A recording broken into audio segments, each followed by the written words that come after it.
Bonsoir tout le monde, d'être encore aussi nombreux pour rencontrer Laurent Maréchal, que certains d'entre vous connaissent bien, d'autres peut-être moins bien ou pas du tout. Comme toujours, on va commencer avec un bref aperçu biographique. Laurent, tu es né à Dijon, mais depuis très très longtemps, tu vis et tu travailles à Paris. Tu es diplômé des Beaux-Arts de Paris et du Fresnoy. Que t'a apporté cette double formation différente et probablement aussi complémentaire? Différentes et complémentaires, oui. Les Beaux-Arts de Paris, c'est quand même un petit peu plus classique. On est avec des professeurs dans un atelier. Et j'étais avec Anne Rochette, qui est sculptrice, et puis Guillaume Paris, qui lui est plus dans les nouvelles technologies. Et donc, chacun d'eux m'a apporté quelque chose. Guillaume Paris, c'était plutôt justement ce rapport aux nouvelles technologies et au minimalisme. Et puis Anne Rochette, c'était plutôt quelque chose d'humain, essayer de travailler avec du matériau émotionnel et la mémoire affective. Au Fresnoy, c'était totalement autre chose, hein, puisque le Fresnoy, pour ceux qui ne le connaissent pas, c'est le Studio national des arts contemporains à Tourcoing dans le Nord. Et là, c'est plus dédié au cinéma. Et puis, où j'ai fait la vidéo qu'on va voir dans quelques minutes qui s'appelle Ligne verte en 2005 sur le mur entre Israël et la Palestine. Euh, et puis, ça, c'était en seconde année. En première année, j'avais fait un projet plus cinéma. Voilà, et donc les deux sont vraiment complémentaires parce qu'ils sont totalement différents, mais c'était une excellente formation. Et ces deux formations, justement, t'ont permis à avoir une palette très large, c'est-à-dire tu n'es pas cantonné dans un médium, tu ne fais pas que de la vidéo, tu fais aussi des installations, des objets et des performances. Oui, exactement. Et surtout, ça m'a permis, par exemple, avec Anne Rochette ou avec Guillaume, de penser que si une pièce ne marche pas dans un médium, par exemple la vidéo, des fois on n'a pas besoin de l'image, on a besoin que du son. Et ça marche très bien comme ça aussi, il n'y a pas de problème. Ou alors une vidéo peut devenir une sculpture ou alors devenir une danse. Et ça apprend enfin à avoir une certaine plasticité du cerveau finalement pour essayer de combiner des médiums et pouvoir s'exprimer à travers plein de médiums différents. Mhm. Je travaille aussi bien avec des épices qu'avec, par exemple, du code informatique aujourd'hui. Oui, mais ça, on le verra plus tard dans les exemples précis. Il y a un autre élément biographique qui joue un rôle important dans ton travail, c'est ta relation très particulière avec Israël, qui va au-delà du fait que ta femme, Tammy Notzani, est israélienne. Effectivement, oui. Effectivement. Enfin, je suis parti un peu là-bas à cause d'elle, voilà. Et puis j'ai fait un échange étudiant en fait entre les Arts Déco de Strasbourg et l'école de Betzalel à Jérusalem. Et finalement, l'échange a duré 3 ans. Donc en 3 ans, j'ai appris énormément de choses. J'ai déjà appris à parler l'hébreu, quelques rudiments d'arabe. Et puis, en fait, j'ai appris à connaître ce pays et aussi à y survivre, puisque ma famille n'avait pas beaucoup de moyens, donc il a fallu batailler assez dur là-bas pour survivre. Et donc, j'ai rencontré énormément de personnes, dont beaucoup de Palestiniens, avec qui je nettoyais la vaisselle ou je repeignais des bâtiments, etc. Et ce qui m'a permis de voir un peu les deux côtés, ce qui est très difficile, par exemple, pour les Israéliens de voir le côté palestinien, et pour les Palestiniens de voir le côté israélien. Moi, en tant qu'étranger, j'ai pu voir les deux et ça m'a très durablement influencé. Ça a influencé mon travail jusqu'à aujourd'hui. Oui, justement, beaucoup de tes travaux sont en rapport avec ce conflit israélo-palestinien. On va commencer avec la vidéo que tu as déjà évoquée, Green Line. Pour ça, je vais partager l'écran.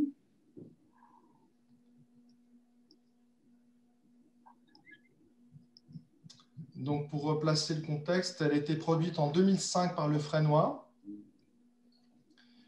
Et c'était au sujet donc du mur qui est construit entre Israël et la Palestine, sur lequel beaucoup de fresques ont été peintes.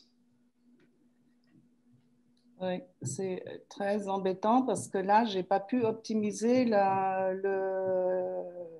l'audio de la vidéo. Donc, j'espère que le son passera bien. Je ne sais pas pourquoi ça ne m'a pas permis ça. On verra bien. Donc là, on va ce mur peint. Peut-être que tu fais une petite introduction, on passera à l'extrait après. Ouais. Alors, du coup, en 2005, donc, du coup, Fred et moi, on doit produire une œuvre qui est numérique, on va dire. Donc là, j'avais choisi des images de synthèse pour essayer de rendre ce mur vivant et donc de me dire, on peint une fresque en trompe-l'œil sur le mur et d'un coup, ce trompe-l'œil devient vivant. Il ne fait pas que tromper l'œil. D'un coup, les cactus deviennent vivants, les cyprès deviennent vivants, les oliviers cassent ce mur, le brisent, comme dans une belle utopie. Et dans la vidéo, on voit qu'à la fin, que, en fait, c'est pas l'utopie ne dure pas. Je ne sais pas si le son passe bien. De toute façon, je vais le baisser pour que tu puisses parler sur la vidéo. On l'entend, en tout cas, moi, je l'entends pas mal, ouais. Non, non, ça passe bien, Maya. Bon. Ça On passe bien, ouais. l'entend bien, on l'entend. Donc là, nous sommes dans un village palestinien qui s'appelle Aboudis, qui est collé à Bethléem, qui est lui-même, Bethléem est vraiment collé à Jérusalem, hein, dans la Bible, ça a l'air loin, mais en fait, c'est à 5 kilomètres. Et du coup, ce sont vraiment des maisons qui sont construites juste à côté du mur. Et donc, l'habitant de cette maison est séparé de son champ d'olivier qu'il voit de l'autre côté du mur. Donc, on voit la maison et on voit le champ d'olivier en bas. Et voilà. Donc, on passe sans arrêt de la fresque qui est sur le mur aux images réelles que j'ai captées sur place. Et c'est un jeu sans arrêt de va-et-vient, justement, parce que c'est une vidéo qui est quand même très réaliste, tout en images de synthèse, mais très réaliste, entre l'un et l'autre. Je vais avancer un peu. Ouais, tu peux avancer un peu, même un peu plus loin encore. Donc là, on voit le mur avec la fresque.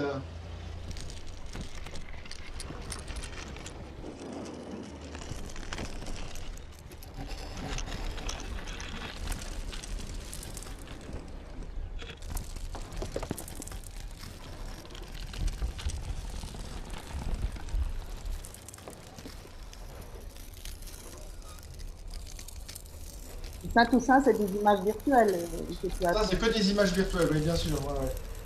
Des images virtuelles et un son virtuel aussi.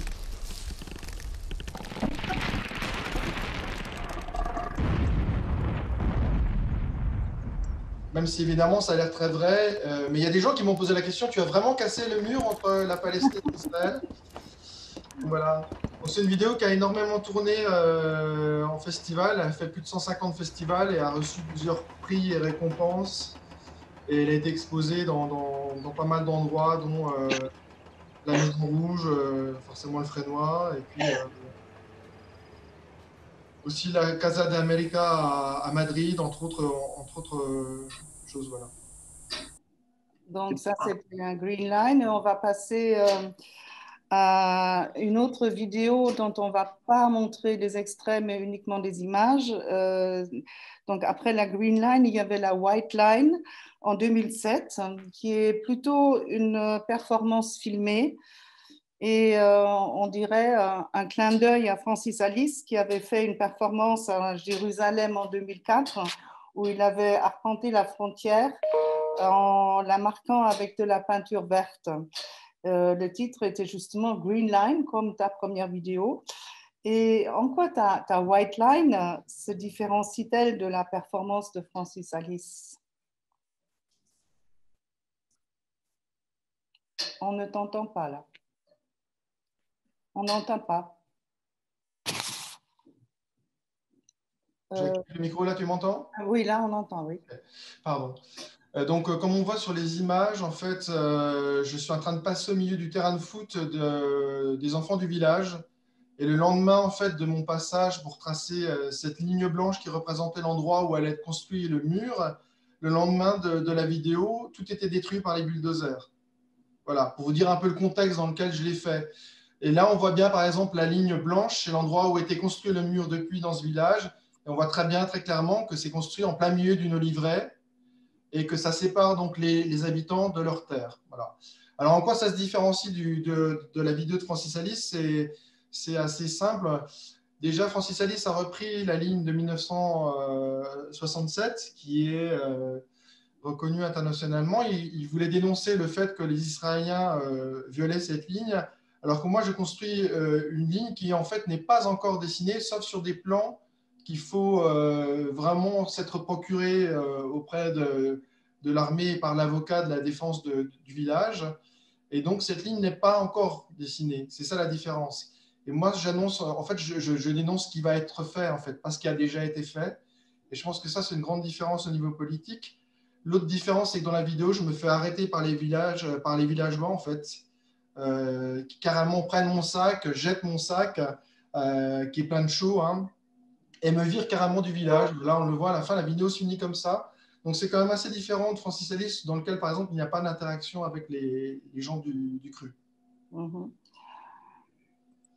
Et donc, tu n'as pas fait que des vidéos en Israël, tu as fait aussi beaucoup d'objets, notamment celui-ci, qui a son pendant qu'on verra après. Celui-ci il s'appelle Kéfier. Ouais. Alors, c'est un kéfier, en fait, il était présenté dans pas mal d'expositions aussi. Et c'est un kéfier, en fait, on le voit un peu du côté droit, qui comporte 3500 étoiles de David. C'est-à-dire que normalement, il y a 3500 points qui représentent un peu les villages ou les familles. Et les traits entre eux, ce sont les liens, les routes. Ça représente un peu ça représente la Palestine, en fait.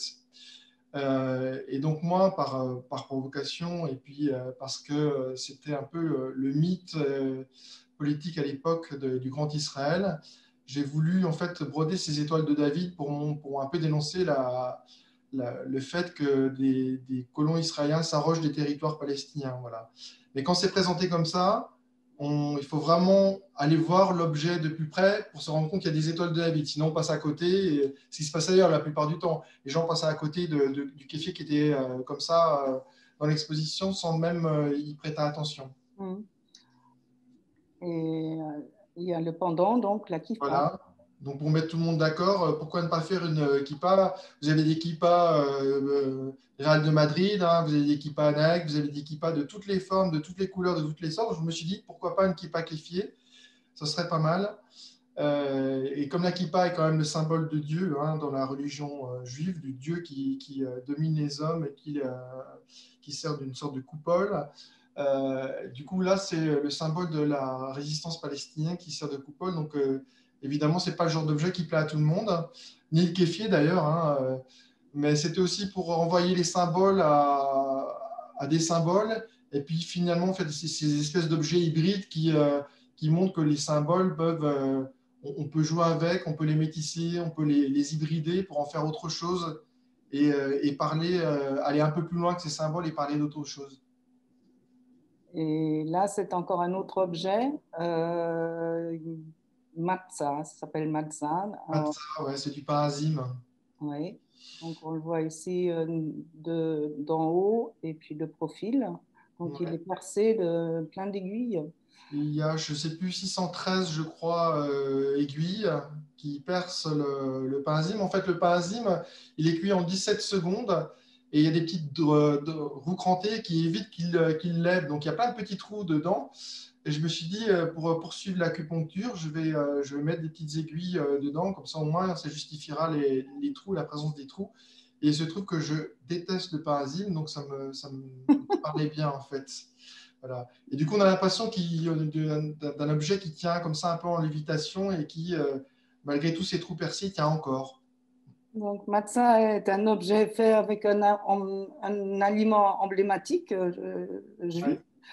Ce qui nous amène à tes installations que j'appelle alimentaires, non pas parce qu'elles te permettent de gagner de l'argent, mais parce qu'elles sont Effectivement.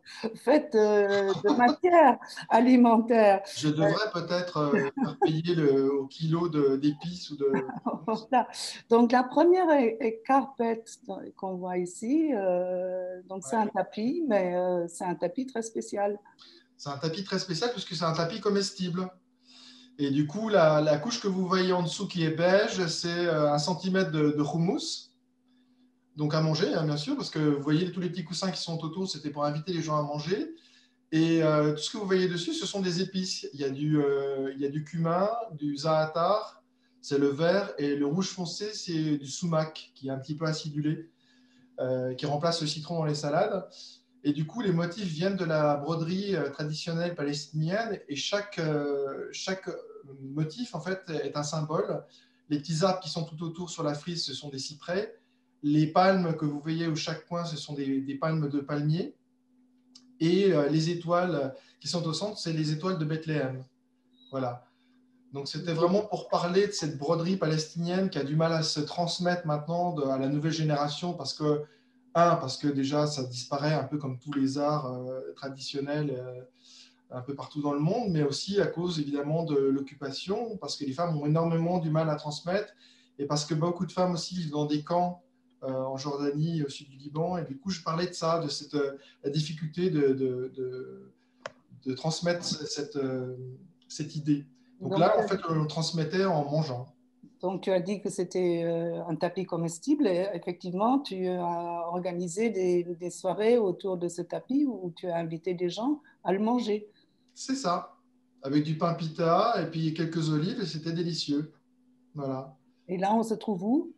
Là, on se trouve à la Fondation Écureuil, c'est sur la place du Capitole à Toulouse.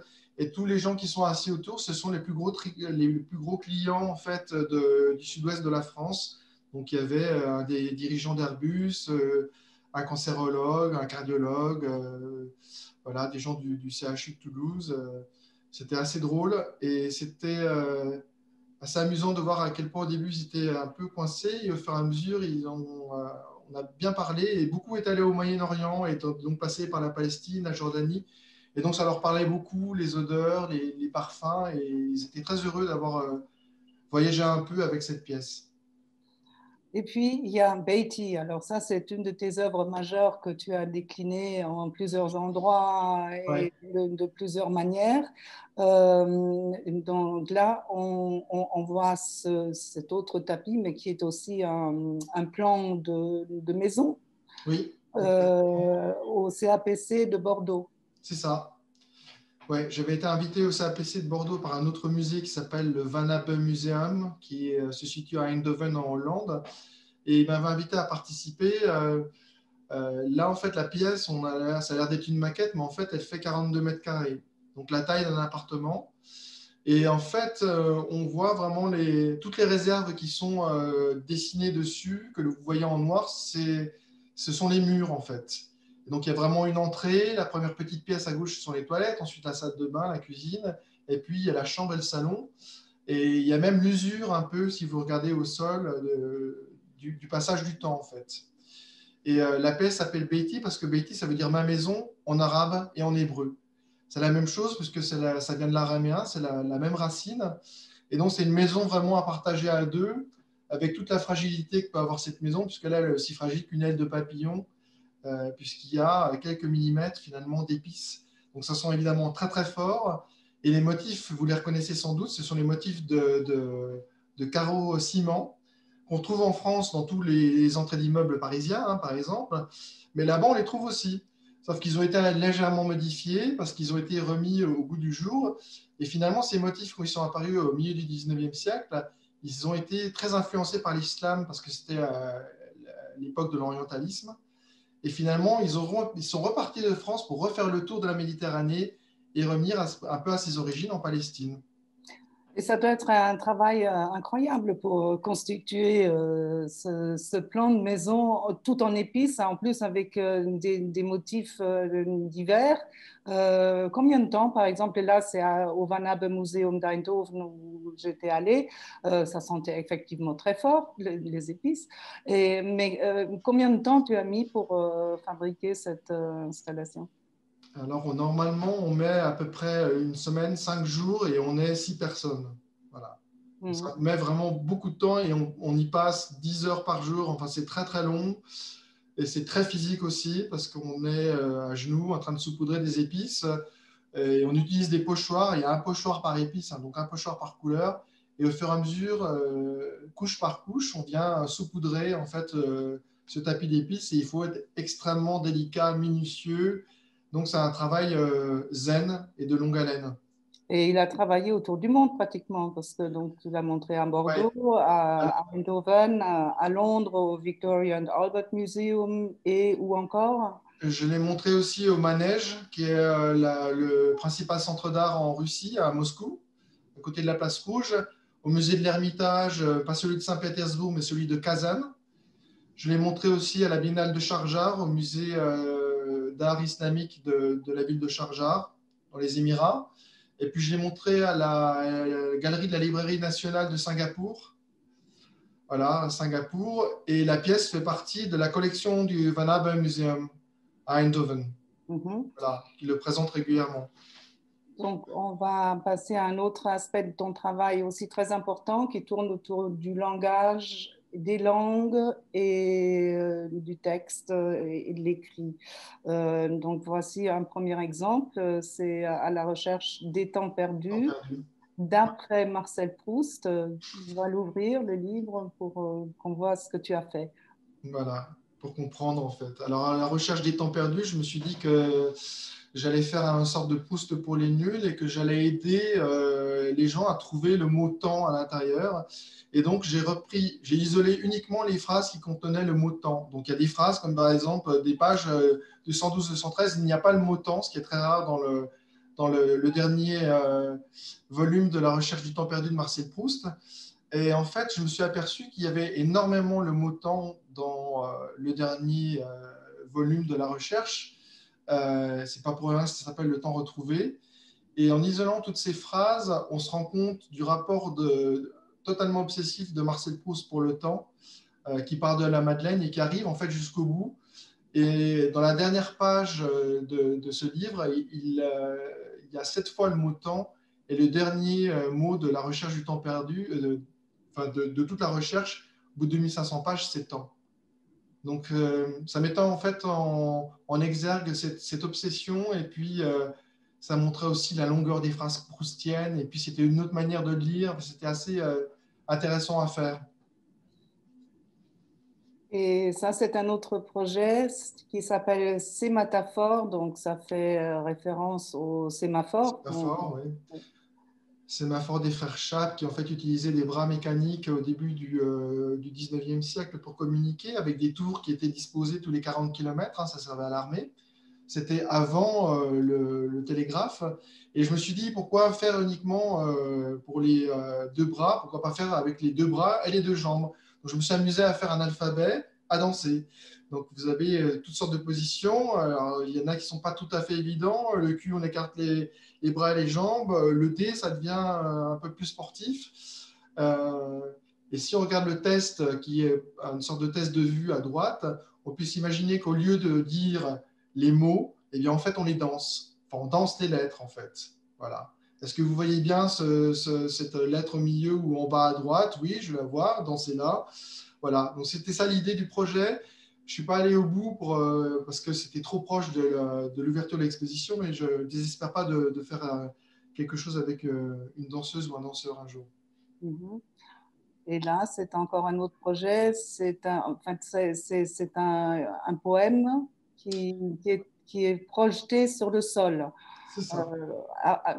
je vais tout de suite passer à la vidéo parce que tu pourras mieux expliquer sur la Ouais, vidéo. plus parlant, ouais. Non, c'est pas ça. Ça, Euh, celle-là. pardon. Compris. Voilà. Ouais. Alors là, c'est à Marrakech, dans un centre d'art. Et j'ai donc projeté ce poème au sol. Là, vous voyez, il est écrit en langue tifinagh, qui est la troisième langue au Maroc, en arabe et en français. Et en fait, il faut trouver l'endroit où on peut lire le poème. C'est-à-dire qu'il y a un endroit, quand vous êtes sur la projection, le poème se fige et vous pouvez le lire.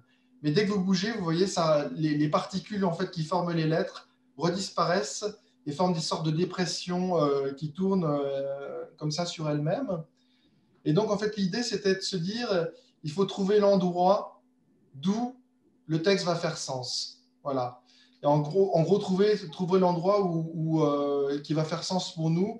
Et c'était assez fort par rapport à la culture marocaine, puisque justement, trouver l'endroit où l'on fait sens et où on se sent appartenir, c'est pas évident, parce qu'il y a un énorme brassage culturel. Il y a eu aussi pas mal de batailles au niveau de cette langue qui est le tifinagh. Euh, donc c'était très bien reçu au Maroc. Et après, je l'ai présenté dans d'autres langues. J'ai montré au Van Abbe Museum. Et donc, du coup, là, c'était en hollandais et en anglais et en français. Et donc, c'est un poème interactif, en fait. Voilà. Qu'on peut lire ou ne pas lire en fonction de l'endroit où on se trouve. Et là, je voudrais passer à un travail de vidéo. Vidéo, c'est peu dire, hein. C'est un travail gigantesque qui s'appelle Clair-Obscur, qui, je crois, t'as pris plusieurs mois, plusieurs années Deux années. 2 années à le finir.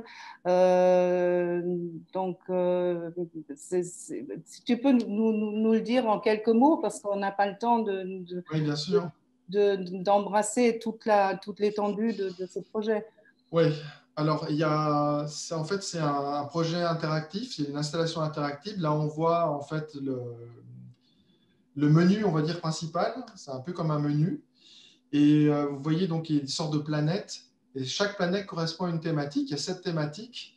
Et le sujet principal de tout ça, c'est la nuit et l'obscurité. Donc, je suis allé voir des spécialistes de l'obscurité, des astrophysiciens, des boulangers, des électriciens, des psychologues, pour des gens qui ont peur de la nuit ou qui au contraire, ont besoin de la nuit pour se sentir bien. Euh, Toutes sortes de personnalités, une, une femme qui travaille la nuit dans un bar, etc. Et donc, j'ai fait des montages qui correspondent à tous ces mondes. Donc, on va par exemple voir un extrait là bientôt de quelqu'un qui est un photographe aveugle. Donc, comment est-ce qu'on peut être à la fois photographe et aveugle et comment, du coup, parler de quelque chose que, pour la personne qui le photographie, il ne voit pas. C'est quoi le rapport à l'obscurité et au noir? C'est la question que j'ai posée à peu près à tout le monde. Chacun a sa réponse. Et donc, ça donne en fait ça donne un long métrage, mais qu'on peut recomposer à la carte en naviguant dans cette œuvre interactive. Donc là, on va avoir l'extrait Là, on justement va voir l'extrait, ouais. sur Evgen Bavtsar, qui est un photographe formidable, hein. C'est un grand Photographe photographe. formidable, c'est son autoportrait, là, il est slovène.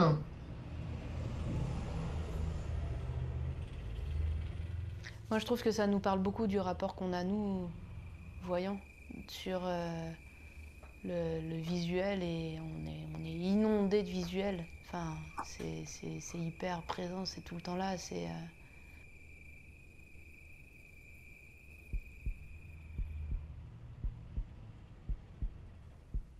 Ouais, je sais pas, j'ai trouvé ça hyper beau, les quelques photos que j'ai pu voir de lui, que lui prenne des photos qu'il ne voit même pas. Enfin, je trouvais ça vraiment. Je sais pas, c'est comme si nous dévoilait une chose hyper intime de nous et aussi une part hyper intime de lui par cette photo que c'est même pas qu'il la voit pas parce que je pense qu'il en a une conscience ou une perception qui nous dépasse complètement en fait. Donc, ça, c'est encore une autre image de ce projet Clair-Obscur. Il s'agit de quoi là?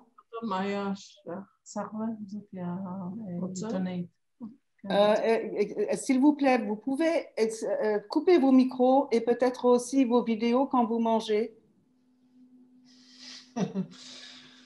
Alors là, du coup, donc c'est encore clair-obscur. Dans clair-obscur, donc il y a l'équivalent d'un long métrage de vidéo et d'audio. Et il y a aussi des îlots interactifs, dont celui-ci, par exemple. C'était au sujet du rapport des Mayas, que les Mayas entretenaient avec le soleil. Et donc, dans le texte, j'explique un peu la manière dont le soleil, le dieu soleil et les Mayas explorent en fait les morts et les âmes des morts et la manière dont ils dialoguent avec à travers le dieu soleil. Voilà. Donc, il y a plein de choses dans ce projet. C'est un projet assez tellurique, mais il y a une vidéo un peu plus longue qui fait une vingtaine de minutes sur mon site si vous voulez voir un petit peu plus sur ce projet qui s'appelle Clair-Obscur. C'est à voir absolument, hein. Moi, en plus, je l'ai vu en vrai, si on peut dire. Oui, c'est Tu vrai. l'avais montré une fois, je crois, quelque part en banlieue, je ne sais plus Je l'ai où. montré une fois au centre d'art qui s'appelle Synesthésie. C'est le centre d'art de synesthésie qui avait produit d'ailleurs le projet. Voilà. Et donc, je l'ai montré là-bas, c'est vrai, une fois, ouais. C'est dommage, hein. Il faudra le remontrer. Ça Ouais, vaut ouais, vraiment ouais. le coup, hein. Alors, pour finir la présentation, je vous montre une de tes dernières installations in situ.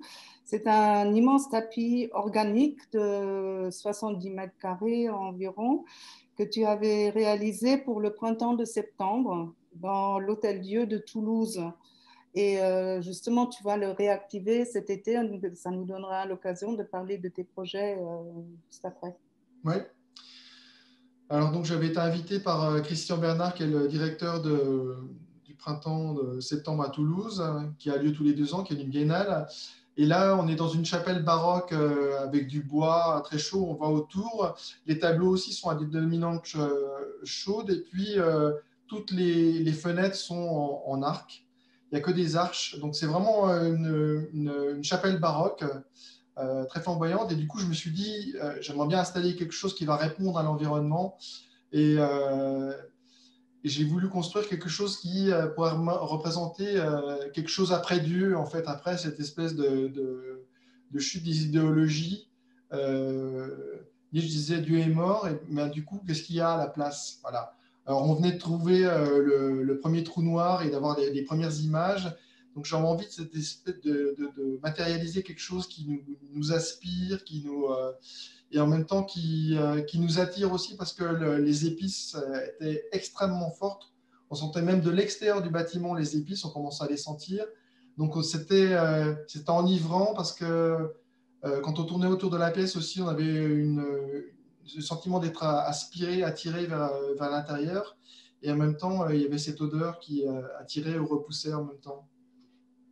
Et donc, ça, tu vas le réactiver cet été dans ce château de la Loire, Ouais. qui se trouve où? Alors, c'est à 10 km au sud de Blois, ça s'appelle Fougères-sur-Bièvre, et c'est un château fort, en fait, contrairement aux autres châteaux Renaissance de la Loire. Et j'ai été invité, en fait, par l'administratrice du château, c'est les monuments nationaux qui m'invitent, à une exposition personnelle dans le château. Et donc, je vais réactiver la pièce de Toulouse au sommet de la Grande Tour, voilà, tout au sommet, tout en haut, juste sous la charpente qui est magnifique. Je vais réinstaller cette pièce qui s'appelle Ici et ailleurs. Et tu vas réactiver aussi Beatty. Je vais réactiver Betty, voilà, ça c'est des images pour prévisualiser ce que ça va donner, voilà, dans la salle du premier étage. Et puis, il y aura de nouvelles pièces comme Oui. celle-ci. Celle-ci s'appelle Echo. En fait, il y a comme une sorte de carène de bateau. En fait, c'est la charpente qui joint 2 parties du château. Et donc, ce seront des rubans de satin qui vont courir sur 25 mètres de long. Donc, on dirait un peu un squelette de baleine suspendu comme ça. Sauf que le squelette de baleine est extrêmement gracile parce qu'il sera très fin et aussi fragile parce que quand on passera à côté, ça, évidemment, il va bouger avec le déplacement du vent. Et comme vous le voyez sur l'image, en fait, ça va être éclairé avec des ultraviolets. Donc, ça sera vraiment une ambiance assez spéciale dans cette carène. Et puis là, il y a 2 autres pièces. Donc, à gauche, on voit des sortes de rideaux suspendus. Ce sera dans une chapelle, en fait, où le matin, il y a le soleil qui vient de l'Est, peut-être la lumière de Jérusalem, qui est très, très forte. Et mon idée, c'était de venir recueillir en fait cette lumière à travers des voilages qui au fur et à mesure va s'atténuer. Voilà. Donc le premier est très proche de la fenêtre et le dernier sera à 2,50 m. Et puis à droite, en fait, c'est une sorte de... Il y a des piliers de soutènement, comme vous avez vu sur la photo avant avec Betty, pour soutenir le château. Et donc je me suis dit, tout le monde trouve ça laid. Il y a beaucoup de plaintes des visiteurs qui visitent le château. Donc, je me suis dit que j'allais l'habiller, recouvrir de grandes bâches plastique translucides et à l'intérieur, je vais mettre des ampoules flammes qui donnent l'impression presque qu'il y aura un début de feu. Voilà, ce sera assez flou, ce sera derrière les bâches translucides et on aura l'impression que peut-être d'assister à un début de feu dans ce château. Et cette Voilà. exposition, elle va ouvrir quand? Alors, cette exposition s'appelle L'Arpenteur et elle commencera le 27 mai normalement. Si c'est possible, elle courra jusqu'au 10 octobre. Donc, a priori, à un moment, ça va être ouvert. Ben oui, mais on pourra peut-être faire une visite cet été avec Artaïs. Ah bah avec grand plaisir. Bon, merci beaucoup. Je vais quitter le partage d'écran pour Ouais. que nos invités aient l'occasion de te parler, de te poser des questions.